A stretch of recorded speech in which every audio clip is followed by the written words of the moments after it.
নতুন ধান এনেছি, সরু চালের ধান দেখুন, কিন্তু এত নোংরা ছিল আর এত পোকা ভর্তি, সেই জন্য ঝেড়ে বেছে আমি এমনিই খাওয়াই পাখিদের, কিন্তু ঝেড়ে বেছে মাঝে মাঝে রোদ্দুরে দিই। তো এই দেখুন পোকা দেখছেন, এই দেখুন, তো ধানের মধ্যে পোকাও রয়েছে ভর্তি, সেই জন্য এটাকে রোদ্দুরে দিয়েছি ভালো করে ঝেড়ে পুছে পরিষ্কার করে একেবারে তারপরে কৌটোতে তুলবো। তো নমস্কার বন্ধুরা, কেমন আছো সবাই? আশা করি সবাই ভালো আছো। ড্রিমস উইথ তোমাদের সবাইকে স্বাগত। তো ফ্রেন্ডস, ঠান্ডা তো পড়ে গেছে, ঠিক আছে, ভালোই ঠান্ডা পড়েছে। আজকে মোটামুটি সকালবেলার দিকে উঠে যখন এসেছিলাম দেখলাম ভালোই ঠান্ডা। তো সেই জন্য পাখিদের প্রোটেকশানের জন্য আমি কিন্তু কালকে এই যে এক্সট্রা করে এই যে তিরপলটা, এই যে প্লাস্টিকটা, ট্রান্সপারেন্ট প্লাস্টিক যদিও, এই এক্সট্রা করে যা প্লাস্টিক ছিল আমার, দেখুন এত মোটা করে প্লাস্টিক অলরেডি থাকে, তো তারপরেও এটা দিয়েছি। প্লাস হলো একটা এরকম দড়ি ছিল, সেই দড়ির মধ্যে একটা ডবল প্রোটেকশান হিসাবে এরকমভাবে দিয়েছি, ঠিক আছে, যাতে পাখিদের কোনো রকমভাবে ঠান্ডা না লাগে।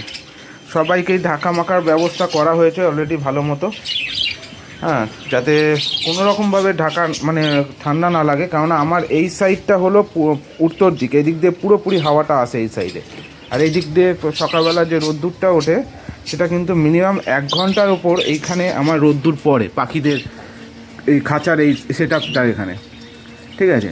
আর এদিকটা তো আমার পশ্চিম দিক, এই দিকটা এই সেই দেয়াল দিকটা, সেই জন্য এই দিকটা কোনো অসুবিধা নেই, কিন্তু উত্তর দিকের হাওয়াটা না ডাইরেক্ট পাখির এই সেটআপের দিকে আসে আমার।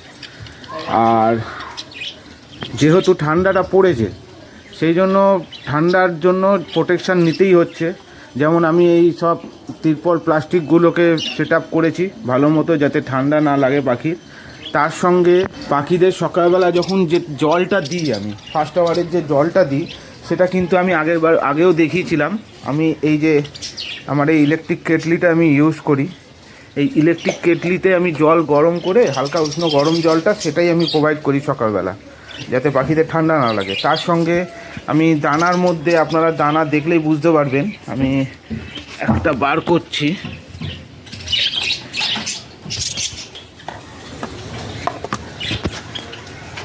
খাঁচাটাকে আগে আটকে নিই।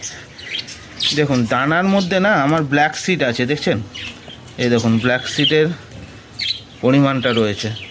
এখন যেহেতু ঠান্ডা পড়েছে সেই জন্য এই যে ব্ল্যাক সিডগুলো আমি এনে এই যে পাখিদের দিচ্ছি কিন্তু, ঠিক আছে, যাতে পাখিদের কোনোভাবে কোনো ঠান্ডা না লেগে শরীর খারাপ হয়ে যায়।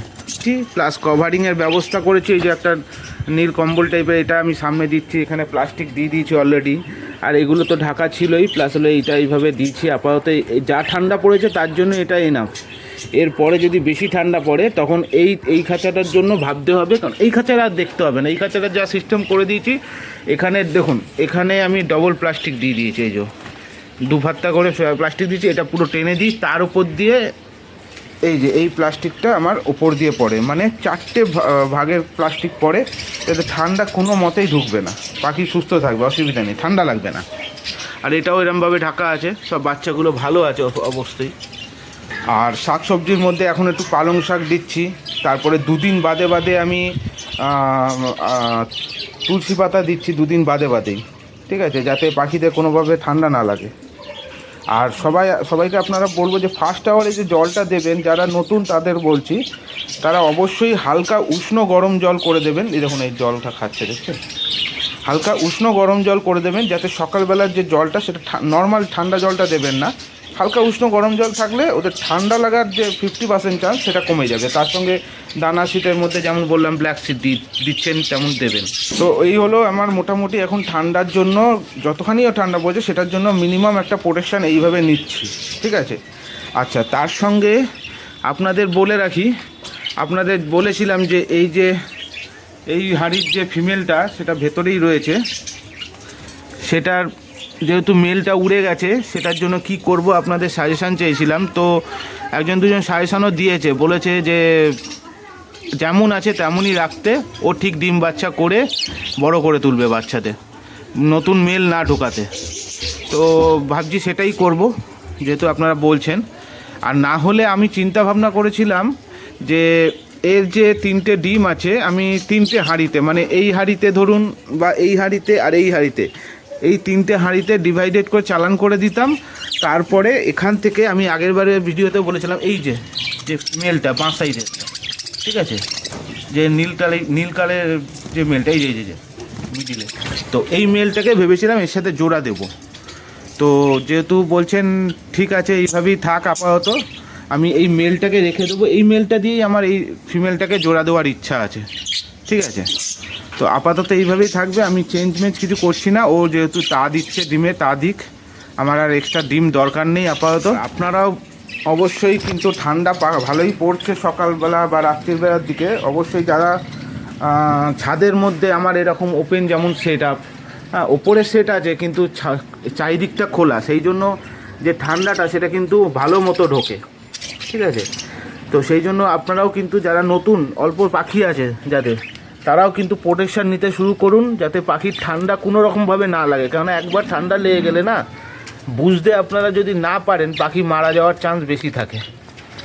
তো সেই জন্যই, আর অবশ্যই বাড়িতে অন্তত ঠান্ডা লাগলে যেমন মিরাকুলেন, হ্যাঁ মেরিকুইন এই ওষুধটা আপনারা ইউজ করবেন যদি ঠান্ডা লাগে।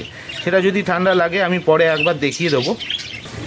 এখন কিন্তু ভালোই ঠান্ডা একটা হাওয়া মারছে, দেখুন ওই যে দড়িটা ঝুলছে না, দেখছেন উড়ছে, দেখুন এই দেখুন দড়িটা দেখছেন কী জোর উঠছে, যেমন প্লাস্টিকগুলো উড়ছে দেখছেন, ভালোই ঠান্ডা হাওয়া মারছে। ভিডিওটা আজ বড় করছি না, এইটুকুই রাখছি ছোটোর মধ্যে।